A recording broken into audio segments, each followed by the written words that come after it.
Hey guys, it's Kimberly. Welcome back to my channel, or welcome to my channel if you are new here.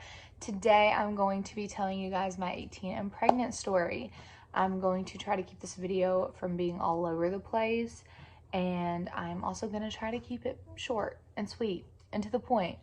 But there's a lot to be told in this story, so I'm just going to start from the beginning. My husband and I got married in December of 2017. And because I did not want to have kids right away, we got put on the pill. Well, I got put on the pill. He did not. I did. I took that for about the first year of our marriage almost, but I didn't quite make it to the full year because, well, I got pregnant. So at the very end of September, like literally September 30th, we were working a festival here locally, my church was, and I got this odd craving for a McDonald's hash brown and sweet and sour sauce. And that was probably one of the first like symptoms I would say that I had, was cravings, and food aversions. And I'll get to that here in a second. But I still didn't think anything about it at the time. I just thought I was hungry and it sounded good. So I didn't really think much about it. So that next day, we were actually leaving for a cruise with his family. We were heading to Florida to board our boat. So it was about a 2-day travel from where we live. I mean, we could have made it in one day, but we kind of spaced it out so we weren't like exhausted. And we got to Jacksonville, Florida, and we went to Mellow Mushrooms, and I was super excited because I love me some Mellow Mushrooms. And we ordered spinach and artichoke dip, which is also one of my favorite things. We get back from the cruise, and I have notes because I literally can't remember anything to save my life. But we get back from the cruise and we go to church. I'm pretty sure it was October the 11th. That's not when we got back, but that's when we went to this specific church service. So on the 11th, we go to church. After church, my friend Brenda comes up to my husband and was like, "Is Kimberly pregnant?"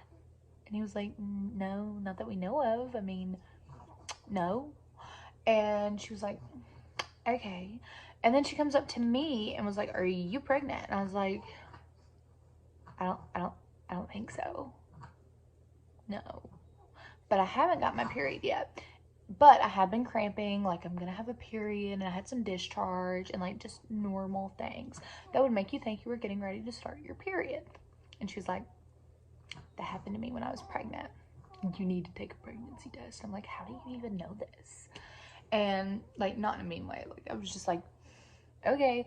So we stopped by the store on the way home and got a pregnancy test, and lo and behold, it was positive.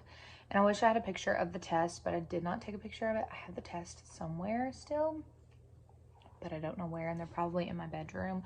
But Abby is taking a nap right now, and I'm not gonna go get those. Now moving on to Thanksgiving. I did start to kind of get a little bit of a bump around Thanksgiving, which I would have been about 3 months pregnant. So I was about 12 weeks. And it wasn't very noticeable. Like if you looked very hard, you could notice that I had a little bit of a bump, but the dress that I was wearing at Thanksgiving didn't really show that off. But my first trimester was super easy up to the point of 12 weeks. Then I started getting sick like clockwork. At 5 o'clock every night, I got super nauseous and could not eat dinner because it would all just come right back up. So that was not fun. And then at 13 weeks, I began to become sick all the time. Didn't matter what time of the day. I was super nauseous all the time. I kept headaches. It was awful. And then also around like 13 to 15 weeks is when we got our third ultrasound, I believe. Or maybe it was our second. This was our second ultrasound of her, and they are so amazing. I cannot believe how good, like, quality the ultrasounds were. This was my first baby, so it was all new to me. And I was looking at the pictures and I'm like, you can tell that much detail by just, you know, I was like 3.5 months at this point. So it just amazed me. And then at 15 weeks, we found out, well, we didn't find out for sure, but the doctor looked to see her gender, and he was 75% positive that she was a girl, but we weren't like completely sure, so we were gonna wait till the 3D ultrasound, not 3D, ultrasound, but the anatomy ultrasound at 20 weeks.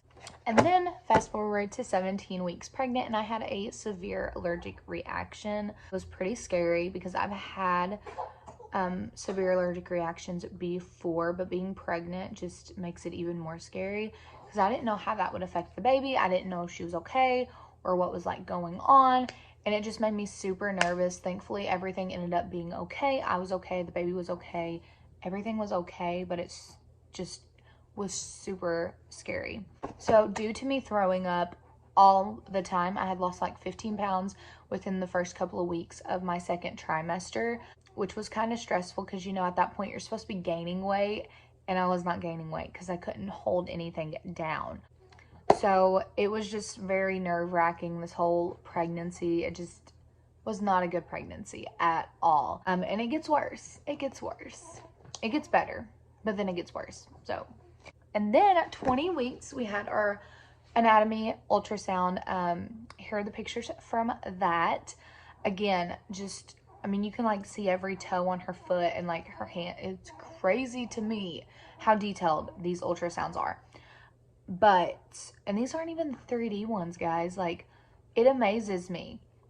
Anyway, we found out that she was a girl. In fact, he was right. He was 110% right that it was a girl. Here's our announcement picture. And then at about from 26 weeks to about 28 weeks, I got a break and I could finally eat food and I wasn't throwing my guts up. But at about 29 to 30 weeks, I began to have like gallbladder attack symptoms. And now after doing some research, I really don't think that they were gallbladder attacks. I'll get to that later on in the video. Hey guys, it's Future Kimberly. I'm editing this video and I realized I never explained this to you guys. So basically later on in the video, I speak of how I got diagnosed with preeclampsia. And if you do some research, you will find that a lot of people who have these types of symptoms, it is related to preeclampsia. And it's often actually misdiagnosed as your gallbladder acting up, because that is a very common thing in pregnant women. Like, your gallbladder will act up. So I never explained that later on in the video, so I'm gonna go ahead and address it now. I just gave some of the video away by addressing it, but I had to because it just didn't make any sense because I never addressed it. So, but I just was in so much pain, and I would get like pain all the way down my right side, and it would hurt so bad. It would be in my side and on my right side of my back. It was so bad, like so bad. But then at 32 weeks, we got our 3D ultrasound, which, again, amazing. And then we also had our baby. After the baby shower, I have another bump picture. This is from May 18th. This was from, I was at my little nephew's first birthday. My daughter and him are just a little bit over a year apart, and they are like this. They are best friends, and I love it. Okay, so the weekend after my nephew's birthday party, we actually had my maternity pictures, and we went about an hour and a half away to where my cousins live so that she could do my pictures. And we stopped by Old Navy to get Dakota a shirt because I didn't like the one that he had picked out to wear. It didn't match my dress very well. And I started having contractions, and they were getting like 10 minutes apart. Which isn't like too close, but it's still closer than I had ever experienced. I had only had like Braxton Hicks up to this point, and they were kind of painful. So we were kind of like walking around and waiting it out. We still had like 2 hours before we had to meet to do the pictures, and thank God they stopped. So at this point, I was 36 weeks pregnant, so like the baby would have been fine. I did not want to have a baby an hour and a half away from home where my mom would not be with. Come Monday, which was Memorial Day, I'm pretty sure, my mom looked at me and she's like, Kimberly, you are super swollen. And if you look at those maternity pictures, you will see that I was, in fact, super swollen. And I was having a few contractions that day. She's like, I think you need to go to the hospital. I'm really concerned that you might have preeclampsia. And I was like, Mom, I'm fine, you know, blah, blah, blah. Like, and so I decided to go to the hospital that evening. I finally listened to my mother, and my husband and I went to the hospital. As they were like checking my blood pressure and my weight and everything in the triage area, I had gained literally, I had just been at the hospital like at 33 weeks because of those gallbladder like symptoms. I was puking, I was dehydrated, and so I had to go and get some fluids. And so they had my weight in the system, and it was the same nurse that took care of me then that was taking care of me at this point. She was like, there's no way you've gained that much weight in like 3 weeks.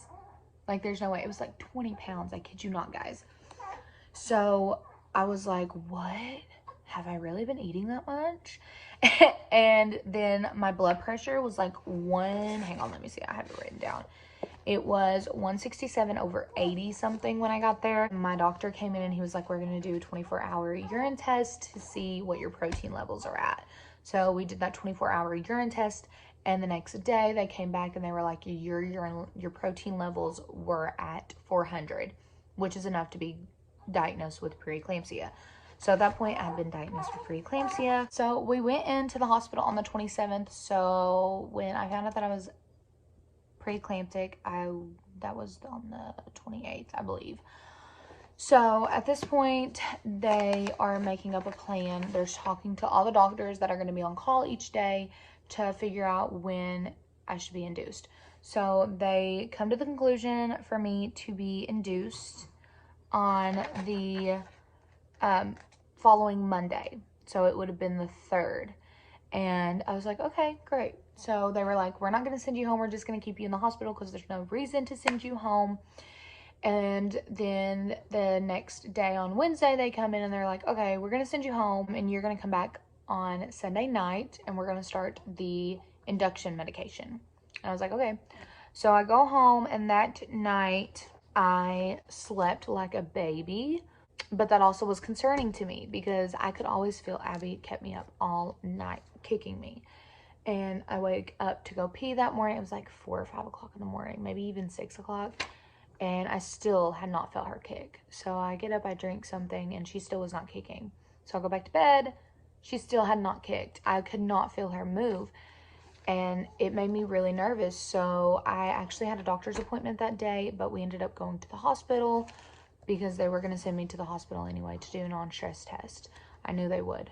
So we go to the hospital and they hook me up right away. And of course, if you have ever been through this, like right as you get hooked up, it makes the babies go crazy. They hate the monitors. They go insane. So, which made me have a peace of mind, but my blood pressure was crazy. Like, it was still, I want to say it was even like at 170 at this point. So it was really high, and I had a pounding headache. We were not having the best experience at the hospital, I should say. My nurse had to go aid in another delivery, so I was stuck with the nurse that was in the little area that they sit in and watch the monitors that they're supposed to watch. She wasn't my nurse, and you could tell that she didn't want to be there. And because I was not her patient, she really did not care.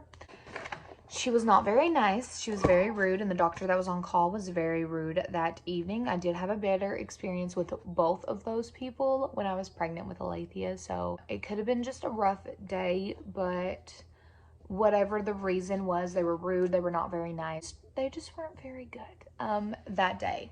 Now, like I said, I had a better experience with them when I was pregnant with Alethea, which made me feel a lot better about them.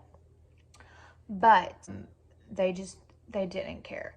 And so my doctor came up to the hospital and he was like, okay, we're going to have you induced tomorrow. So this was Thursday.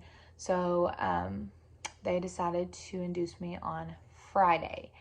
And so Friday comes and they give me the first round of Cytotec, which is the medicine to help soften your cervix, because my cervix were what they called unfavorable cervix because they were still closed. They were not softened at all. I wasn't a face, I wasn't dilated, I wasn't anything. So they gave me that first round of Cytotec. They were expecting it not to do anything. They were going to do 3 rounds. They didn't really expect anything to happen with those 3 rounds, so they were expecting me to have another round the next day. So what they would have done, they would have given me a break from the morning to the evening of Saturday. They gave me my second round of Cytotec. They got worse. I just couldn't talk. through them. They still weren't awful, but they were the first real contractions that I had had, and this was my first baby, so it was all new to me, and I just could not talk through these contractions. So then they come in to give me my third round of Cytotec, and before they give you another round, you have to get up and go pee. I actually had gotten up a few times to go to the bathroom before I came back in for the third round, and I had passed my mucus plug, which was a good sign. That meant labor was coming. But that can also mean that labor is a little ways off. But it was a good sign to me because it meant we were making progress. So they come in for that third round, they make me get up and go pee, and I come and lay back down. And when I laid back down, whew, my water broke. And I was like, I think my water just broke. My mom was like, are you sure? I'm like, yeah, I'm pretty sure. There was a lot of fluid. And they looked, and it was a green color, so we knew that she had had a bowel movement while inside of my womb. So they moved me from the room that I was in to another room. I don't really know why they did that, because when I gave birth to Alethea, they did not move me. I stayed in the same room. My water broke around 5:35, I believe, and they moved me to another room, and the contractions picked up real quick. Like, from the second my water broke, they got really, really bad. And I was only like a centimeter dilated, like not even a full centimeter. So I could still get pain medicine, and I was like, give me the pain medicine, which I'd already gotten like some high dosage like ibuprofen already for the contractions, but I wanted that real deal pain meds. Okay, I needed it. And they gave me some, and it knocked me out, and then the pain would wake me right back up. So I was like in and out my whole labor with Abby. And then I got my epidural, and life was good for a little bit. But then I started just to feel those contractions again, and it wasn't as bad, but there was a lot of pressure. And around 12, I believe, is when I had reached 10 and I could push. And within 45 minutes, well, 46 minutes to be exact, I had a beautiful baby girl, and I'm going to insert some pictures that no one has ever seen before except my eyes and my husband's eyes and the people that took them, which was my sister and my mom. So these are pictures of her when she first came out. All you can see is my legs, so it's not like, ooh, you know, like, so those were the good old days, guys. I want to go back so bad. I don't want this to be my new normal. Like, I need my mom to be in the room with me, my next baby. So let's just fingers crossed that COVID, I don't think it's ever gonna go away, but maybe things will get better. But anyway, back to the story. So after giving birth to her, my body kind of went into shock. I was shaking uncontrollably. I was freezing. I spiked a high fever of like, I want to say like 103. It was not good, and my blood pressure was 190 over something. It was not good.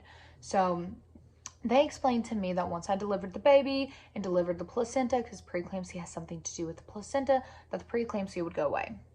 That was not the case with me. My blood pressure was still high, which they say it can take like a few days for it to go away, but it was still high at this point, and I was bleeding more than what I should have been. So they gave me some Cytotec because somehow that helps stop the bleeding. I don't know. I'm not a doctor. I'm not a nurse. I don't know that stuff, but I know that's what they give you when you start to hemorrhage. And I was hemorrhaging a little bit. And so they gave me some of that, and it seemed to help some, but I had lost a lot of blood. So I hadn't even held Abigail at this point because I couldn't hold her like right after, because she had had that bowel movement and they had to get her cleaned out and everything. And then I started shaking and fever and everything. So it was, I want to say like 4 o'clock before I got to hold her. And they brought her to me, and I tried breastfeeding, and she wouldn't latch on. And I was falling asleep while breastfeeding her, and it was just not good. Teen and pregnant story, the labor and delivery, the postpartum, which I was 19 when I had her, but I was 18 when I got pregnant.